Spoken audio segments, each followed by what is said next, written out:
فاعوذ باللہ من الشیطان الرجیم بسم اللہ الرحمن الرحیم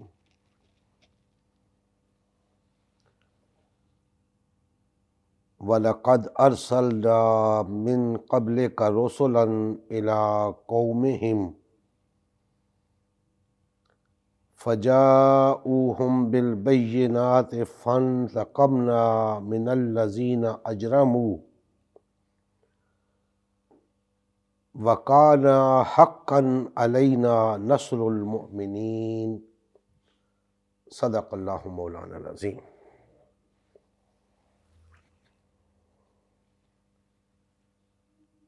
محترم مسلمان بھائیوں، اللہ تعالیٰ کا احسان عظیم ہے کہ اس نے ہمیں حسب معمول اپنے اس درس کے اندر شرکت کی توفیق عطا فرمائی۔ اللہ تعالیٰ ہم سب کی حاضری اپنی بارگاہ میں منظور و مقبول فرمائے۔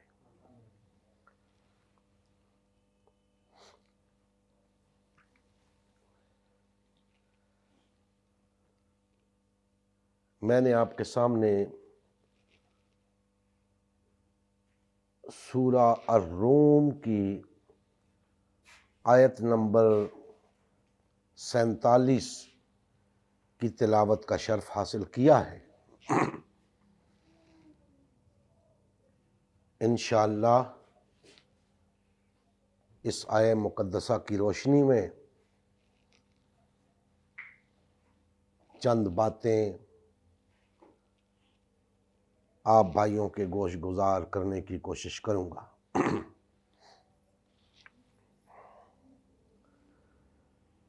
اللہ جل مجدہ نے ارشاد فرمایا، اور ہم نے تم سے پہلے بھی پیغمبر بھیجے تو وہ ان کے پاس نشانیاں لے کر آئے، سو جو لوگ نافرمانی کرتے تھے ہم نے ان سے بدلہ لے کر چھوڑا، اور مومنوں کی مدد ہم پر لازم تھی۔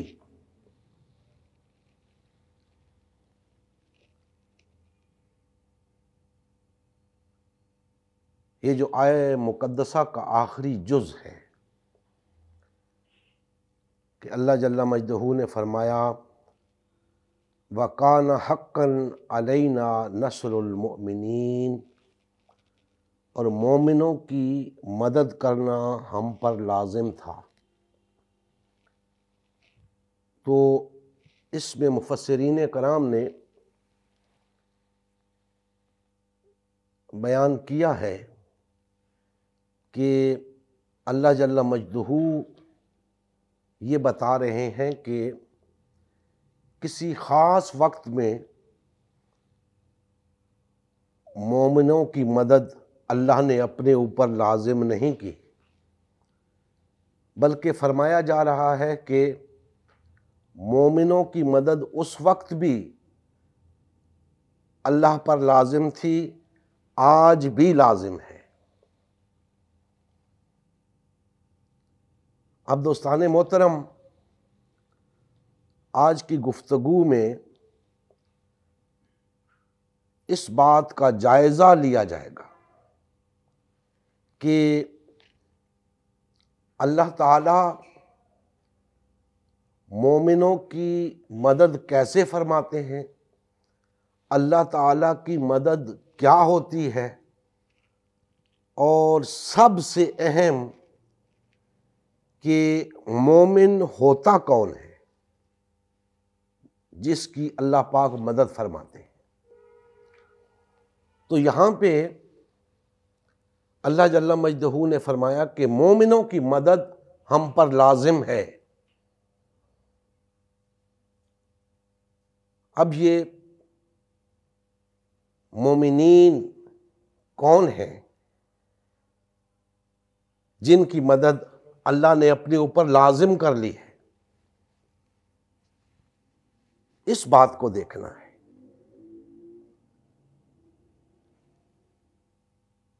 یاد رکھیں کہ اس روئے زمین پر موجود ہر شخص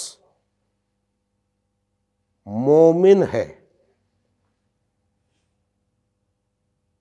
اس روئے زمین پر موجود ہر شخص مومن ہے، تاہم یہ بات الگ ہے کہ وہ اللہ کا مومن ہے یا غیر اللہ کا مومن ہے۔ اب یہاں جو بات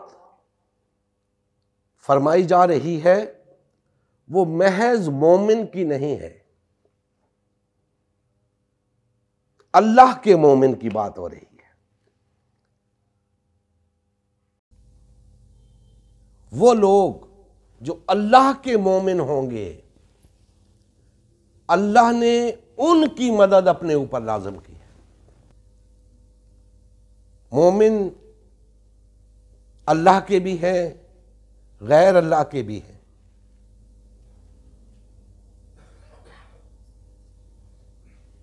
اب اللہ کا مومن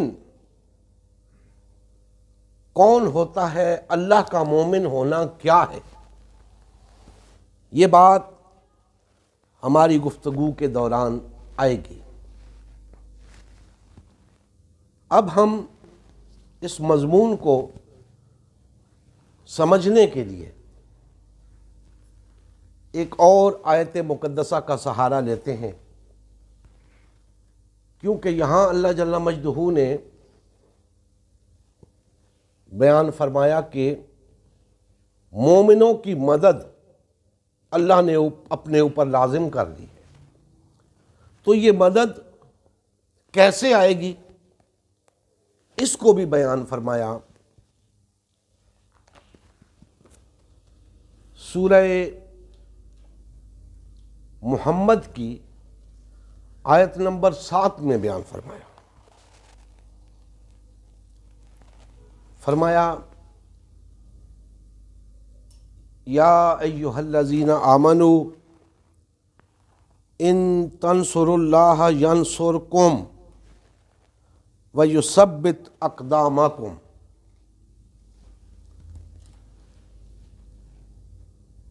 اے مومنو، اے ایمان کا دعویٰ کرنے والو، اے مسلمانوں، اگر تم اللہ کی مدد کرو گے تو اللہ بھی تمہاری مدد کرے گا اور تمہارے قدم جما دے گا۔ اب دوستان محترم، پہلی آیت مقدسہ کے اندر ہم نے یہ دیکھا کہ اللہ پاک نے فرمایا کہ مجھ پر لازم ہے کہ میں مومنین کی مدد کروں۔ یہاں پہ فرمایا کہ مومنین پہلے تم میری مدد کرو گے پھر میں تمہاری مدد کروں گا۔ تو اب گویا معلوم یہ ہوا کہ اللہ کی مدد کا آنا مشروط ہے۔ ایسا نہیں کہ ایمان کے دعوے دار گھروں میں بیٹھے رہیں، میٹھا میٹھا دین لے کر زندگی گزارتے رہیں، ہلکے پھلکے امور انجام دیتے رہیں، محض چند رسومات کو ادا کر کے یہ سمجھتے رہیں کہ ہم مومن ہیں تو اللہ ان کی مدد کرے گا۔ ایسا نہیں ہے، ایسا نہیں ہے تو پھر کیسا ہے، اس بات کو سمجھنا ہے کہ پھر اللہ کی مدد کرنا کیا ہے۔ کیسے اللہ کی مدد کی جائے تاکہ اللہ بھی ہماری مدد کرے. اور اللہ نے فرما دیا ہے کہ اگر تم اللہ کی مدد کرو گے تو اللہ بھی تمہاری مدد کرے گا. اور اس کا نتیجہ کیا ہوگا؟ پھر فرمایا پھر وہ تمہارے قدم جما دے گا، تمہیں استحکام عطا کرے گا، تمہیں غلبہ عطا کرے گا، تمہیں طاقتور کر دے گا، اقتدار عطا کرے گا. تو پتہ یہ چلا کہ اللہ کی مدد کے حصول کے لیے پہلے ہمیں اللہ کی مدد کرنی ہوگی. اب اللہ کی مدد ایسے نہیں ہوتی، جیسا کہ میں نے عرض کیا کہ ہر شخص اپنے طور پہ دین کا ایک تصور بنا لے اور اس کے مطابق اپنے آپ کو مومن کہتا پھرے. اللہ کی مدد تب آئے گی جب ہم اس طریقے سے اللہ کی مدد کریں گے جس طریقے سے اللہ نے ہمیں بتایا ہے. اب اس طریقے سے اللہ کی مدد کیسے کی جا سکتی ہے؟ اس کے لیے اللہ نے ہمیں نبی کریم صلی اللہ علیہ وآلہ وسلم کی سنت مبارکہ عطا کی ہے کہ یہ وہ طریقہ ہے جو اللہ کی مدد کرنے کا صحیح طریقہ ہے. اس طریقے سے اللہ کی مدد کرو گے تو اللہ تمہاری مدد کرے گا. وہ طریقہ کیا ہے؟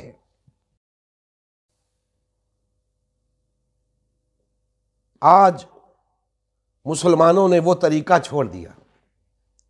اللہ کی مدد کرنے کا وہ طریقہ آج مسلمانوں نے چھوڑ دیا، اسی لیے اللہ کی مدد نہیں آ رہی. آج اللہ کی مدد نہیں آ رہی.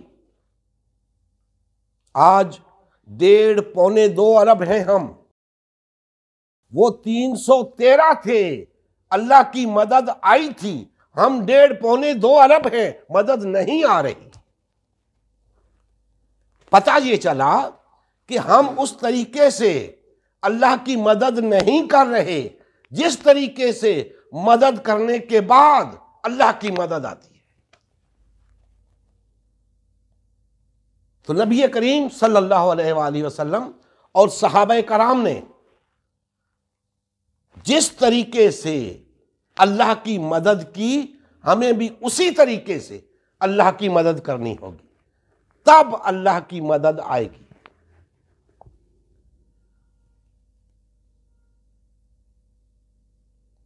تعداد کاؤنٹ نہیں کرتی. اگر بات تعداد کی ہوتی تو آج ہم 1.5-2 ارب ہیں. آج تو ہمیں غالب ہی ہونا چاہیے تھا، لیکن ہم غالب نہیں ہیں. نہ صرف غالب نہیں ہیں بلکہ محکوم اور مجبور ہیں، بے بس ہیں، ذلت و رسوائی کی زندگی بسر کر رہے ہیں، اس لیے کہ اللہ کی مدد نہیں آ رہی.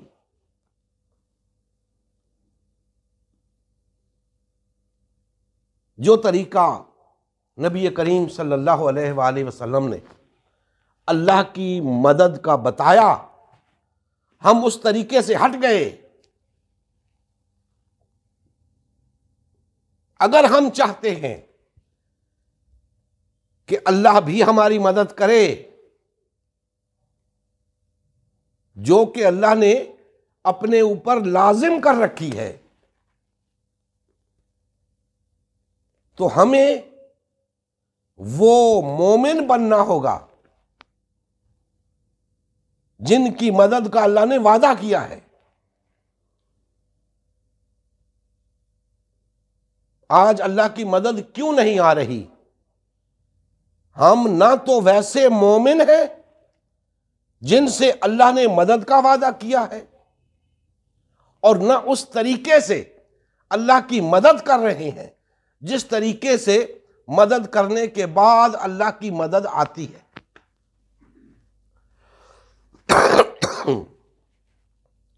دوستان محترم،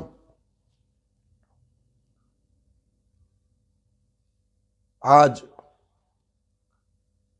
بہت بری طرح مسلمان ذلت و رسوائی کے گڑھے میں گر چکے ہیں۔ اس کی وجہ صرف اور صرف یہ ہے کہ انہوں نے وہ طریقہ چھوڑ دیا، نبی کریم صلی اللہ علیہ وآلہ وسلم اور صحابہ کرام والا طریقہ چھوڑ دیا۔ دعویٰ تو کر رہے ہیں کہ ہم مسلمان ہیں، ہم مومن ہیں، لیکن اللہ کی مدد نہیں آ رہی۔ اب سب سے پہلے ہم دیکھتے ہیں کہ اس طریقے کے اندر ہم نے کیا غلطی کر دی۔ سب سے پہلی غلطی کیا کی؟ تو یاد رکھیں کہ سب سے پہلی غلطی جو مسلمانوں نے کی وہ تفرقے میں مبتلا ہونا ہے۔ اس طریقے سے ہٹنے کے لیے جو سب سے پہلی غلطی کی وہ وحدت کو توڑنا ہے۔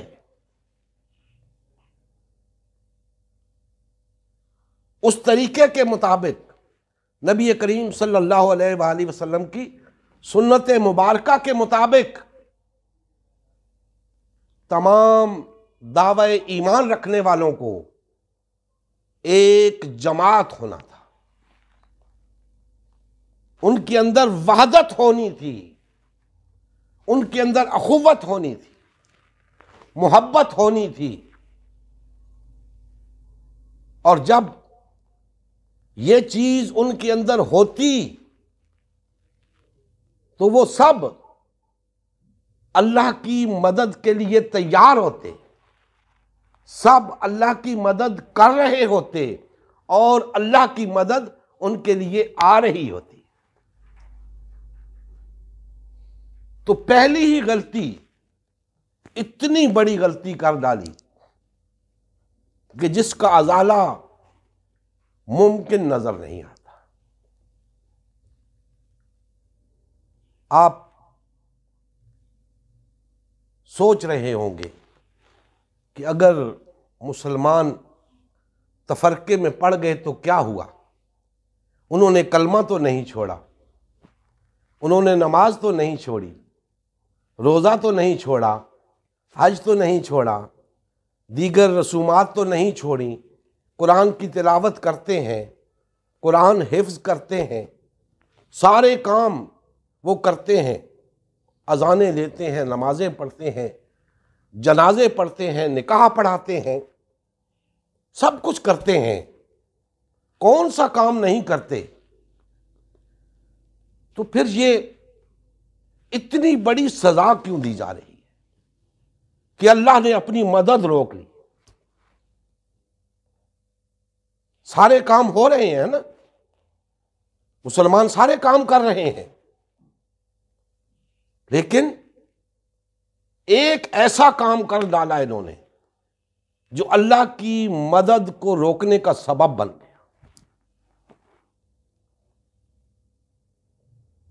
آج اللہ کی مدد نہیں آ رہی۔ نمازیں پڑھنے میں اگر سستی کا مظاہرہ ہو رہا ہوتا تو شاید اللہ کی مدد نہ رکتی۔ حج کی ادائیگی میں اگر سستی ہو رہی ہوتی تو شاید اللہ کی مدد نہ رکتی۔ روزے رکھنے میں سستی ہو رہی ہوتی تو شاید اللہ کی مدد نہ رکتی۔ لیکن یہ وہ جرم تھا مسلمانوں کا کہ اللہ کی مدد رک گئی۔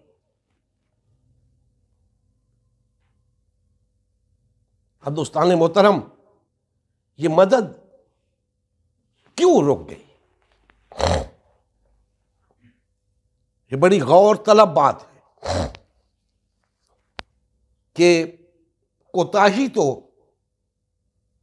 دیگر تمام امور میں بھی ہو رہی ہے، نمازوں میں بھی ہو رہی ہے، روزوں میں بھی ہو رہی ہے، حج میں بھی، زکوٰۃ میں بھی۔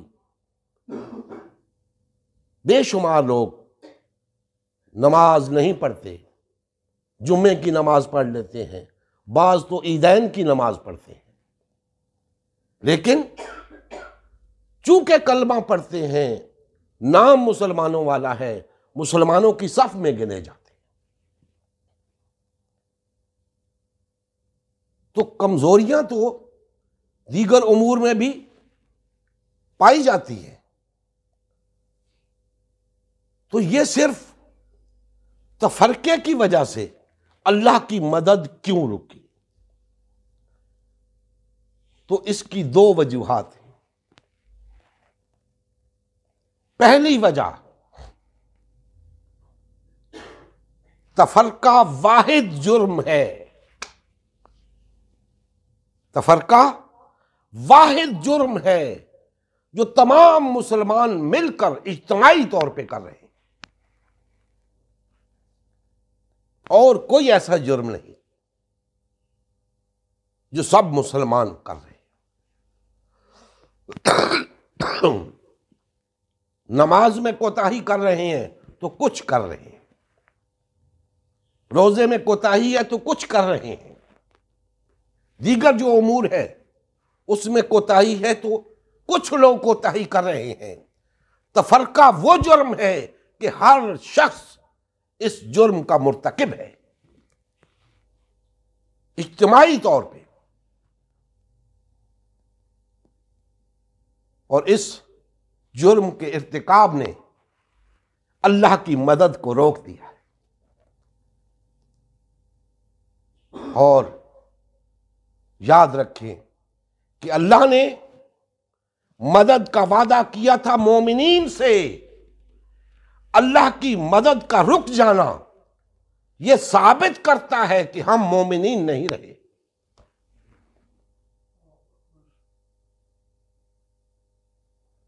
اگر یہ کم درجے کی کوتاہی ہوتی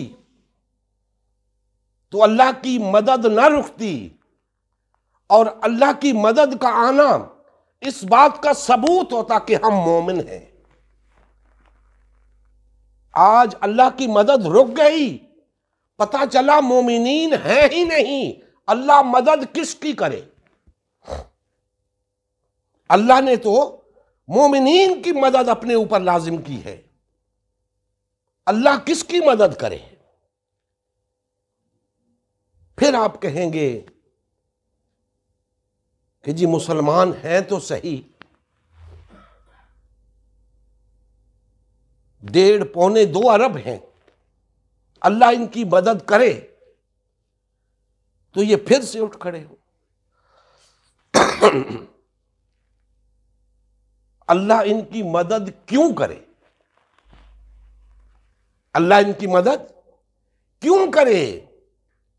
اللہ نے فرما دیا، اے مومنو، اگر تم اللہ کی مدد کرو گے تو اللہ تمہاری مدد کرے گا۔ تو یہ مومن اللہ کی مدد کرنے کو تیار ہی نہیں، اللہ ان کی مدد کیوں کرے؟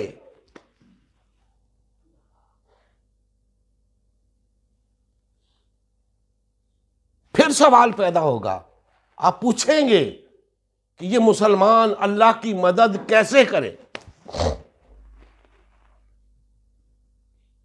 تو یاد رکھیں، سب سے پہلے اسی غلطی سے رجوع کریں جو سب سے پہلے کی۔ سب سے پہلے تفرقہ کیا، وحدت کو توڑا، سب سے پہلے اس سے رجوع کریں، تفرقے کو ختم کریں، تفرقے سے توبہ کریں، وحدت اختیار کریں، ایک جماعت بن جائیں گے۔ اور اگر کسی اور کو یقین ہو یا نہ ہو، الحمدللہ مجھے یقین ہے کہ اگر مسلمان رجوع کر لیں وحدت کی طرف، اللہ کی مدد نازل ہونا شروع ہو جائے گی۔ آج اللہ کی مدد نہیں آ رہی، پہلی وجہ میں نے بتا دی آپ کو کہ مسلمان اللہ کی مدد کے لیے تیار نہیں، اور اگر تفرقے سے توبہ کرتے ہیں، وحدت اختیار کرتے ہیں، تو پھر مسلمانوں کا یہ اقدام اللہ کی مدد کی طرف پہلا قدم ثابت ہوگا، اور پھر اللہ کی مدد آنی شروع ہوگی۔ اس کے بعد جہاد فی سبیل اللہ کا آغاز ہوگا۔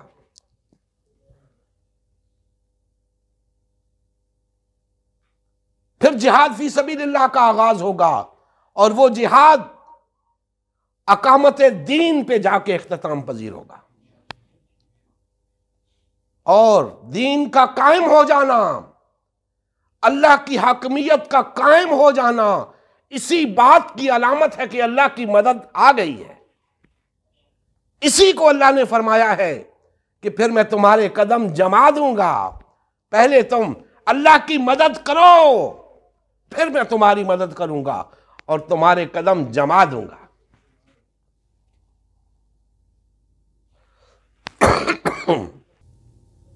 یہ ایک وجہ تھی جو ہمارے سامنے آئی کہ اللہ کی مدد کیوں نہیں آ رہی۔ اس لیے کہ ہم تیار نہیں ہیں اللہ کی مدد کرنے کے لیے۔ ہم تیار ہو جائیں، اللہ مدد کے لیے تیار بیٹھا ہے، ہم تیار نہیں۔ اللہ نے تو اپنے اوپر ہماری مدد لازم کر رکھی ہے، ہم اللہ کی مدد کرنے کے لیے تیار نہیں۔ اور ہمارا اکٹھا ہو جانا، وحدت اختیار کر لینا، اللہ کی مدد کی طرف پہلا قدم ہوگا۔ یہ پہلا قدم اٹھانے کی دیر ہے، مدد کا نزول شروع ہو جائے گا، سب کو نظر آنا شروع ہو جائے گا کہ اللہ کی مدد آ رہی ہے۔ یہ تو ہو گئی ایک وجہ۔ اب دوسری وجہ، ہم بضد ہیں، مسلمان بضد ہیں کہ ہم مسلمان ہیں، ہم مومن ہیں، اللہ ہماری مدد کیوں نہیں کرتا؟ ہم تو دیکھیں وہ سب کچھ کر رہے ہیں، نمازیں پڑھ رہے ہیں، روزے رکھ رہے ہیں، یعنی بہت کچھ کر رہے ہیں، میں نے گنوائی ہیں چیزیں، بڑی شد و مد کے ساتھ اپنے تئیں سب کچھ ہو رہا ہے، اللہ کی مدد کیوں نہیں آ رہی؟ مسلمان شکوہ کناں ہے کہ اللہ کی مدد کیوں نہیں آ رہی؟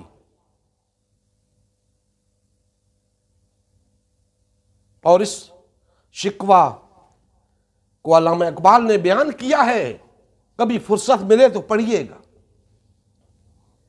کہ مسلمان اپنے تئیں اسی زوم میں مبتلا ہے کہ میں بڑا مسلمان ہوں، میں بہت بڑا مومن ہوں، پھر اللہ کی بارگاہ میں شکوہ کناں ہے کہ سب کچھ تو میں کرتا ہوں، روزے میں رکھتا ہوں، ٹھنڈے پانیوں سے وضو کر کے نمازیں میں پڑھتا ہوں،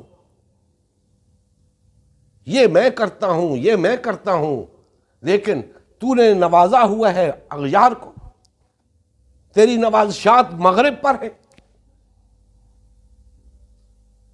اور پھر اس کا جواب علامہ اقبال نے دیا ہے، جواب شکوہ، وہ بھی پڑھنے کے لائق ہے، فرصت ملے تو پڑھیے گا۔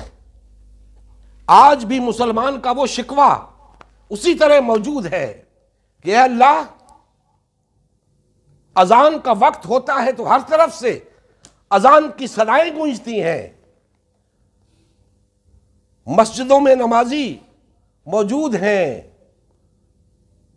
نمازیں پڑھی جا رہی ہیں، تیرا ذکر ہو رہا ہے، حج ہو رہے ہیں، ہماری آبادی بڑھ رہی ہے، کلمہ پڑھنے والے بڑھ رہے ہیں، تو ہم سے ناراض ہے؟ تو میں نے عرض کیا دوستان محترم، اللہ پاک نے تو فرمایا ہے کہ تم میری مدد کرنے کے لیے تیار ہو جاؤ، میں تو تیار بیٹھا ہوں تمہاری مدد کو۔ اب ہم تیار نہیں ہیں، اور پہلا قدم جو ہم نے غلط اٹھا لیا تھا اس سے رجوع کی ضرورت تھی۔ اب دوستان محترم ایک اور آیت مبارکہ آپ کے سامنے رکھتا ہوں اور پھر اپنی گفتگو کو سمیٹتا ہوں۔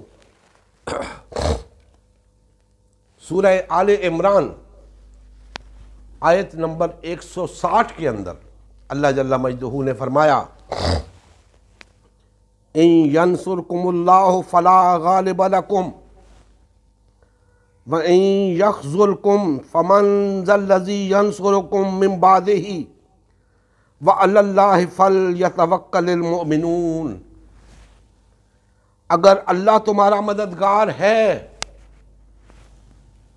تو تم پر کوئی غالب نہیں آ سکتا، اور اگر وہ تمہیں چھوڑ دے تو پھر کون ہے کہ تمہاری مدد کرے؟ اور مومنوں کو چاہیے کہ اللہ ہی پر بھروسہ کرے۔ دوستان محترم، اللہ جل مجدہ نے بات واضح کر دی کہ اگر اللہ تمہاری مدد کرے تو پھر تم پر کوئی غالب نہیں آ سکتا۔ آج باطل ہم پر غالب ہے، طاغوت ہم پر غالب ہے، تو اس کا کیا مطلب ہوا؟ اللہ تو فرما رہا ہے کہ اگر میری مدد تمہیں حاصل ہو، یعنی کہ تم مومن ہو، تو پھر تم پر کوئی غالب نہیں آ سکتا۔ اور اس کا دوسرا مطلب کیا ہوا کہ اگر تم مغلوب ہو، تم پر کوئی غالب آیا ہوا ہے، تو نہ صرف تمہیں میری مدد حاصل نہیں بلکہ تم مومن ہی نہیں۔ تم مومن ہوتے تو میری مدد تمہارے لیے آ رہی ہوتی، تم پر کوئی غالب نہ آیا ہوتا۔ آج باطل اور طاغوتی طاقتوں کا تم پر غالب آ جانا اس بات کی علامت ہے کہ تم میری مدد کے مستحق نہیں ہو، تم مومن نہیں رہے۔ مومن بن جاؤ، میری مدد تمہارے لیے لازم ہے، آئے گی، تم غالب آ جاؤ گے، پھر کوئی تم پہ غالب نہیں آ سکتا۔ بتا دیا ہے ساتھ کہ اگر اللہ تمہیں چھوڑ دے تو پھر کون ہے جو تمہاری مدد کرے؟ آج اللہ نے ہمیں چھوڑ دیا ہے، آج اللہ نے ہمیں چھوڑ دیا ہے۔ کیوں؟ اس لیے کہ ہم نے اللہ کو چھوڑ دیا ہے۔ اسی لیے آج ہم مغلوب ہیں، اسی لیے محکوم ہیں کہ ہم نے اللہ کو چھوڑ دیا، اللہ نے ہمیں چھوڑ دیا۔ اب ہمارا کوئی مددگار نہیں، اسی لیے ہم کبھی ادھر دیکھتے ہیں، کبھی ادھر دیکھتے ہیں، اور اللہ نے فرمایا ہے کہ ادھر ادھر کیا دیکھتے ہو؟ مومن تو وہ ہوتا ہے جو اللہ پر بھروسہ کرتا ہے۔ تم نے مجھ پر بھروسہ چھوڑ دیا، میں نے تمہیں چھوڑ دیا، میں نے تمہاری مدد کرنی چھوڑ دی۔ لوٹ آؤ واپس، مجھ پر توکل کرو، مجھ پر بھروسہ کرو، پھر تمہاری مدد کروں گا۔ آج ہم نے اللہ پر توکل چھوڑ دیا ہے، آج ہم نام نہاد مسلمان غالب آنے کے لیے کوئی اسٹیبلشمنٹ کی طرف دیکھتا ہے، کوئی امریکہ کی طرف دیکھتا ہے، کوئی یورپ کی طرف دیکھتا ہے، کسی نے کہیں اور نظریں جما رکھی ہیں، اللہ پر توکل نہیں کرتے، اللہ پر بھروسہ نہیں کرتے، غیر اللہ پر توکل کرتے ہیں، غیر اللہ پر بھروسہ کرتے ہیں، تو اللہ کیسے مدد کرے؟ اللہ کیوں مدد کرے؟ اگر ہم چاہتے ہیں کہ ہم پر کوئی غالب نہ آئے تو ہمیں غالب آنا ہوگا، اور ہم تب ہی غالب آ سکتے ہیں کہ ہمیں اللہ کی مدد ہو، اور اللہ کی مدد تب آئے گی جب ہم اس پر توکل کریں گے، اس پر بھروسہ کریں گے، ادھر ادھر نہیں دیکھیں گے، غیر اللہ کی طرف نہیں دیکھیں گے، اللہ پر توکل کریں گے۔ دوستان محترم، آخری بات کہہ کے اپنی بات ختم کروں گا کہ اللہ کی مدد کیوں نہیں آ رہی۔ آج مسلمانوں نے وہ راستہ ترک کر کے نبی کریم صلی اللہ علیہ وآلہ وسلم والا راستہ ترک کر کے جو راستے اختیار کر رکھے ہیں وہ اللہ کے بتائے ہوئے راستے نہیں ہیں۔ اور کیا ہوا پھر؟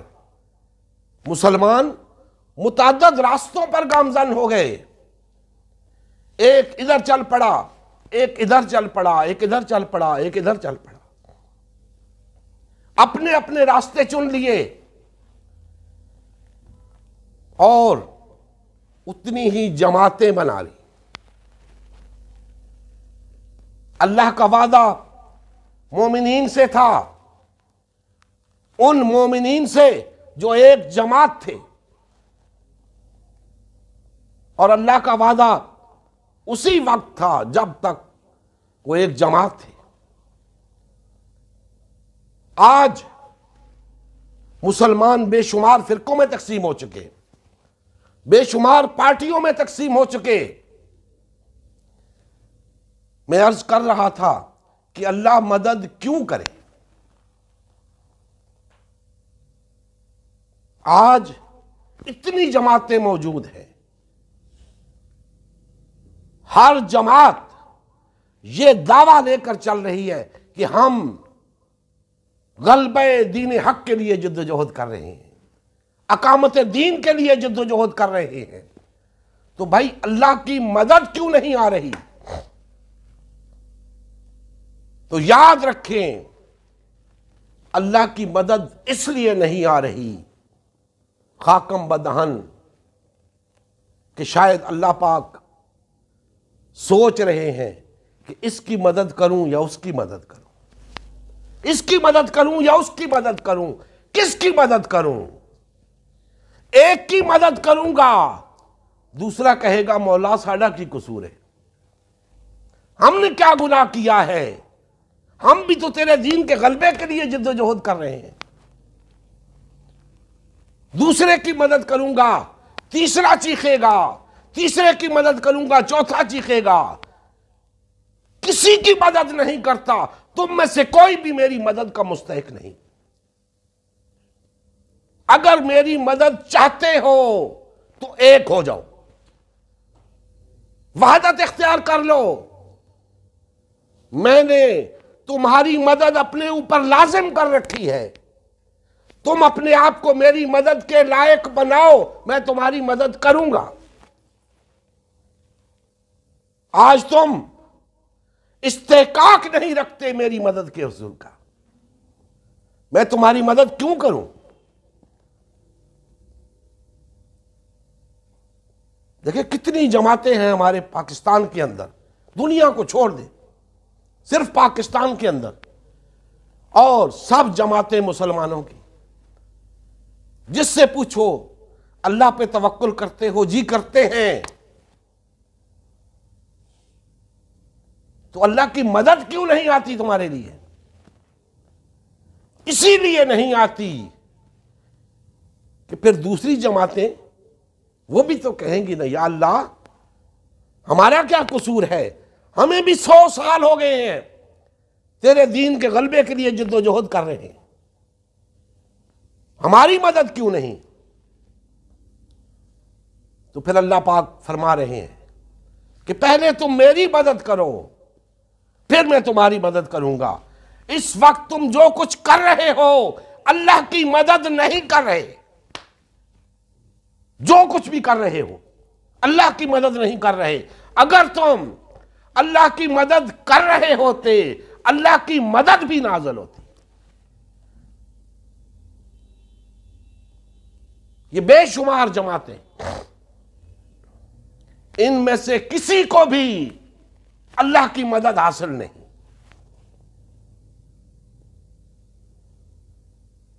دوستان محترم، یہ عوام کے سوچنے کی بھی بات ہے، خواص کے سوچنے کی بھی بات ہے کہ اللہ کس جماعت کی مدد کرے اور کیوں کرے۔ ایک کی کرے تو دوسری کی کیوں نہ کرے، دوسری کی مدد کرے تو تیسری کی کیوں نہ کرے۔ اور سب کی مدد نہیں ہو سکتی، اللہ کا وعدہ ایک ہی جماعت سے ہے، وہ ایک جماعت بن جاؤ اللہ کی مدد آئے گی۔ اللہ کا وعدہ بے شمار جماعتوں سے نہیں ہے، 2 جماعتوں سے بھی نہیں ہے، 3 سے بھی نہیں ہے، ایک جماعت سے وعدہ ہے۔ ایک جماعت بن جاؤ اللہ کی مدد آئے گی۔ فرقوں میں تقسیم رہو گے، اس طریقے سے ہٹ جاؤ گے جو طریقہ اپنانے سے اللہ کی مدد ہوتی ہے اور پھر اللہ کی مدد نازل ہوتی ہے۔ دوستان محترم، اسی مقصد کے حصول کے لیے ہم نے امت مسلمہ کی تشکیل نو کا آغاز کیا ہے کہ ہم اس طریقے پر آ جائیں جس طریقے پر چلنے سے ہم اللہ کی مدد کرنے کے قابل ہو جائیں۔ جب ہم اس قابل ہو جائیں گے تو پھر اللہ کی مدد بھی آئے گی، پھر اللہ ہمارے قدم جما دے گا، اللہ ہمیں اقتدار عطا کرے گا، قوت نافذہ عطا کرے گا، اللہ کی حاکمیت قائم ہو جائے گی، تمام انسانیت اللہ کی حاکمیت کے جھنڈے تلے آ جائے گی۔ اس کے سوا اس کا کوئی حل نہیں۔ تم چند نہیں، چند ہزار جماعتیں بنا کے دیکھ لو، کوئی نتیجہ نہیں نکلے گا، اللہ کی مدد تمہارے لیے نہیں آئے گی۔ اور یہ نہ سمجھنا کہ یہ شخص یہاں بیٹھ کے کسی حسد کی بنیاد پہ، کسی بغض کی بنیاد پہ کوئی بات کر رہا ہے۔ بخدا مجھے کچھ نہیں لینا دینا تم سے، تم خود اپنے گریبان میں جھانک کر دیکھ لو، کیا تمہیں نظر آتا ہے کہ تمہارے لیے اللہ کی مدد نازل ہوگی؟ اور اگر تمہیں ایسا لگتا ہے تو تمہیں ایسا کیوں نہیں لگتا کہ دوسرے کے لیے اللہ کی مدد آئے گی؟ اگر تم سب اللہ کی مدد کر رہے ہوتے تو سب کے سب اللہ کے دین کے غلبے کے لیے اٹھ کھڑے ہوتے، لیکن نہیں، ایک اٹھتا ہے دوسرا تماشا دیکھتا ہے، دوسرا اٹھتا ہے تیسرا تماشا دیکھتا ہے۔ یہ ہے تمہارا ایمان، یہ ہے تمہارا اللہ کا مومن ہونا۔ یہ بات تو رہ ہی گئی کہ مومن ہوتا کون ہے؟ جس کے لیے اللہ کی مدد آتی ہے۔ یاد رکھیں، وہ اللہ کا مومن ہوتا ہے، اللہ پر ایمان لانے والا ہوتا ہے۔ آج مسلمان، بات اپنی مختصر کرتا ہوں، آج مسلمان اللہ کے مومن نہیں رہے۔ کوئی اس جماعت کا مومن، کوئی اس جماعت کا مومن، کوئی اس شخصیت کا مومن، کوئی اس شخصیت کا مومن، کوئی اس مذہبی پیشوا کا مومن، کوئی اس سیاسی رہنما کا مومن اللہ کے مومن نہیں رہے مسلمان۔ اللہ کے مومن بن جائیں، اللہ پر توکل کرنے والے بن جائیں، اللہ کی مدد کرنے والے بن جائیں، اللہ کی مدد بھی آئے گی، اللہ تعالیٰ اقتدار بھی عطا کریں گے، غلبہ بھی عطا کریں گے، کامیابی بھی عطا کریں گے۔ اللہ تعالیٰ ہمارے حال پہ رحم فرمائے اور ہمیں کما حق کو نبی کریم صلی اللہ علیہ وآلہ وسلم کے طریقے کے مطابق چلتے ہوئے اللہ کی مدد کرنے اور اللہ کی مدد کے حصول کے لیے اللہ پاک ہمیں توفیق عطا فرمائے۔ وما علینا الا البلاغ المبین۔ نبی کریم صلی اللہ علیہ وآلہ وسلم کی زندگی کا مقصد غلبہ دین اسلام تھا۔ اس مقصد کے حصول کے لیے امت مسلمہ کی تشکیل ہوئی۔ امت مسلمہ نے نبی کریم صلی اللہ علیہ وآلہ وسلم کی سیادت و قیادت میں اسلام کو غالب و نافذ کیا۔ جب تک امت مسلمہ میں وحدت رہی، اسلام کا غلبہ برقرار رہا۔ جیسے ہی امت مسلمہ میں تفرقہ رونما ہونا شروع ہوا، یعنی پارٹی بازی شروع ہوئی، اسلام کا غلبہ جاتا رہا۔ آج غلبہ دین اسلام کی بحالی کی واحد صورت امت مسلمہ کی تشکیل نو ہے۔ الحمدللہ ہم نے غلبہ دین اسلام کی بحالی کے لیے اللہ کے رسول کی جماعت امت مسلمہ کو بحال و فعال کرنے کا بیڑا اٹھایا ہے۔ یہ ہمارا ہی نہیں، ہر کلمہ گو کا اولین فریضہ ہے کہ ہر قسم کے باطل اور طاغوتی نظام کے خلاف اٹھ کھڑا ہو اور غلبہ دین اسلام کی بحالی کے لیے فرقہ واریت اور پارٹی بازی سے کنارہ کش ہو کر صرف اور صرف امت مسلمہ کو بحال و فعال کرنے میں اپنا تن من دھن لگائے۔ اس مشن کا حصہ بن کر اپنا فرض منصبی ادا کیجیے، حق مسلمانی ادا کیجیے۔ مزید تفصیل کے لیے ہمارا یوٹیوب چینل امت مسلمہ سبسکرائب کریں۔ ہمارا فیس بک پیج امت مسلمہ کی تشکیل نو لائک کریں۔ اس پیغام کو زیادہ سے زیادہ شیئر کریں۔ سوال و جواب یا فیڈ بیک کے لیے ہمارا واٹس ایپ گروپ یا میسنجر گروپ جوائن کریں یا اس نمبر پر رابطہ کریں۔ نمبر اور تمام لنکس ڈسکرپشن میں بھی موجود ہیں۔ جزاک اللہ خیر۔